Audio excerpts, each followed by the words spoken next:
आपको पता है डायबिटीज जैसी जो बीमारी है, चीनी की बीमारी, कभी भी मजदूर क्लास के लोगों को नहीं होती है, किसानों को भी नहीं होती है, नहीं के बराबर होती है। लेकिन चीनी की बीमारी किसको होती है?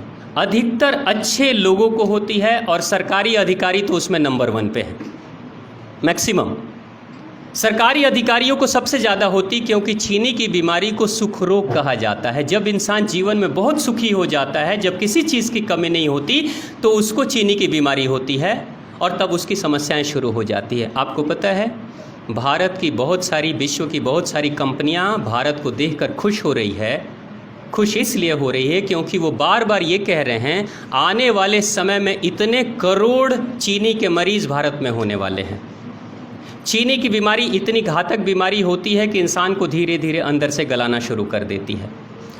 आप अगर प्राकृतिक रूप से अपने ज़िंदगी को बेहतर करना चाहते हो तो एक छोटा सा रूटीन का पालन आप करके देख लेना। मुश्किल है, लेकिन चाहोगे तो कर सकते हो।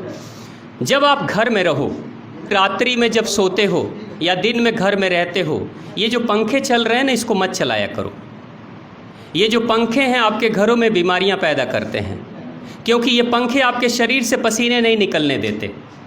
एसी आपके शरीर से पसीने नहीं निकलने देते हैं, कूलर आपके शरीर से पसीने नहीं निकलने देते हैं। जब आप पंखे बंद करोगे तो आपके शरीर से पसीना निकलना शुरू होगा, गर्मी बढ़नी शुरू हो जाएगी। गर्मी के कारण से आग जहाँ लगती है वहाँ पे जल की मात्रा बढ़ती है, यानी बाहर का पसीना जल है, अंदर की अग्नि अग्नि है। अंदर की अग्नि बढ़ेगी तो बाहर की कूलिंग शुरू हो जाती है, ये शरीर खुद ही करता है। लेकिन अगर कोई इंसान पूरे गर्मी में पंखा चलाकर सो रहा है, कूलर चलाकर सो रहा है, अब शरीर से पसीना नहीं निकलता तो बॉडी की जो टॉक्सिन्स है, जो गंदगी है, उसी के शरीर के अंदर रह जाती है, और बाद में चलकर वो उसके पैंक्रियाज को डैमेज करती है, और धीरे धीरे ग्लूकोज की मात्रा को बढ़ाकर शुगर की समस्या शुरू कर देती है। तो उस इंसान को गर्मी के दिनों में पसीना अगर नहीं हो पाएगी, यानी उसकी हीटिंग का जो अंदर का अंदरूनी मशीन अगर ठीक से काम नहीं करेगा, तो ठंड के दिनों में जब उसकी ठंड की शुरुआत होगी तब भी अंदर से गर्मी बढ़ाने का जो मशीन है वो काम नहीं करेगा, क्योंकि पैंक्रियाज को अग्न्याशय कहते हैं।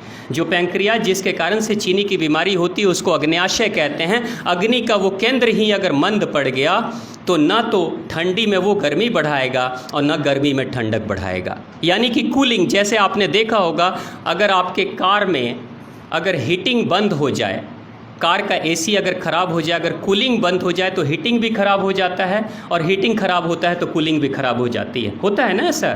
यानी कि दोनों एक दूसरे के साथ जुड़े हुए हैं। आप प्राकृतिक रूप से अगर आप चाहते हो कि आपका तंत्र अंदर से मजबूत रहे, तो किसान के अगर हम बच्चे हैं, किसान के क्षेत्र में अगर हैं, तो किसानों की तरह मेहनत करना शुरू कर दें। अगर मेहनत नहीं कर सकते हैं तो कुछ विषम परिस्थितियों में अपने आप को रखने की कोशिश करें।